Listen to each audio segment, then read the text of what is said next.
Assalamualaikum warahmatullahi wabarakatuh. Perkenalkan, nama saya Azharade Andremita dengan NIM 112200135 dari Prodi Administrasi Publik, Fakultas Ilmu Sosial dan Ilmu Politik, Universitas 17 Agustus 1945.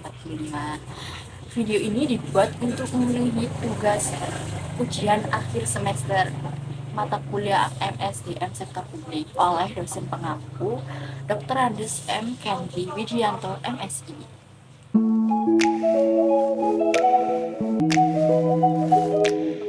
Apa sih manajemen talenta itu?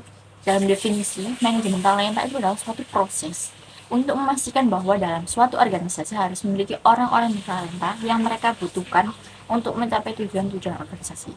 Secara ringkas, manajemen talenta adalah proses untuk menyiapkan sumber daya manusia yang bertalenta atau memiliki soft skill dan hard skill untuk dikembangkan, dijaga, sebagai suatu aset yang dimiliki dapat tetap eksis dalam persaingan bisnis sesuai dengan keahlian dan jabatan kerja setiap karyawan berdasarkan deskripsi dan spesifikasi pekerjaan.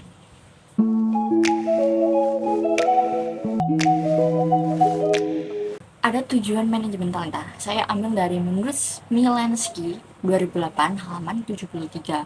Tujuan dari manajemen talenta adalah yang pertama, untuk mengembangkan tim unggulan yang terbaik dalam kondisi bisnis yang penuh persaingan. Yang kedua, untuk memperoleh calon pengganti untuk posisi kunci eksekutif. Yang ketiga, untuk memungkinkan adanya saling pengisian antara eksekutif dari berbagai latar belakang fungsional, geografis, dan bisnis, sehingga dapat mengembangkan inovasi memanfaatkan sebaik mungkin sumber daya internal yang ada dalam perusahaan. Yang keempat, ada untuk mengembangkan peluang-peluang karir yang diperlukan yang dapat mempertahankan dan menarik eksekutif terbaik.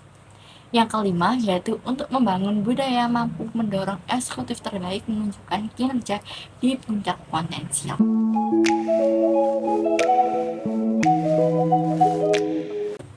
Selanjutnya ada prinsip-prinsip manajemen. Ada sih prinsip-prinsip manajemen itu ada 6. Yang pertama, selaras strategis atau alignment with strategy. Yang kedua, ada consistent internal atau internal consistency.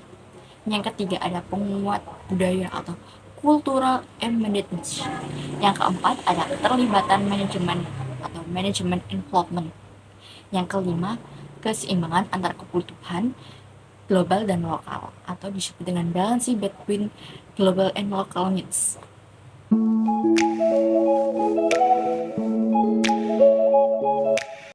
Selanjutnya adalah langkah-langkah membuat manajemen talenta. Yang pertama yaitu select competition atau memilih kompetisi, yaitu meliputi skill, attitudes, behaviors yang dibutuhkan untuk menyukseskan suatu pekerjaan sehingga harus dipilih sesuai kebutuhan perusahaan dengan tepat. Yang kedua ada define measurement scales atau mendefinisikan skala pengukuran, yaitu rating scales akan menentukan bagi kompetensi yang dipilih berdasarkan level pada organisasi dengan menggunakan pendekatan pada faktor-faktor dinilai pada evaluasi pekerjaan.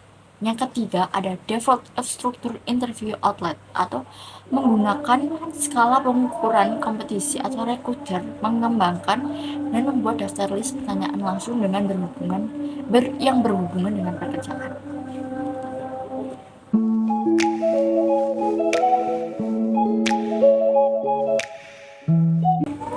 Selanjutnya ada faktor yang pengaruhi manajemen talenta. Yang pertama ada nilai tenaga kerja, yang kedua ada keadaan demografis, yang ketiga ada perubahan peran profesional SDM, yang keempat ada strategi perubahan untuk melaksanakan manajemen talenta, yang kelima ada mengembangkan kepemimpinan melalui kompetensi.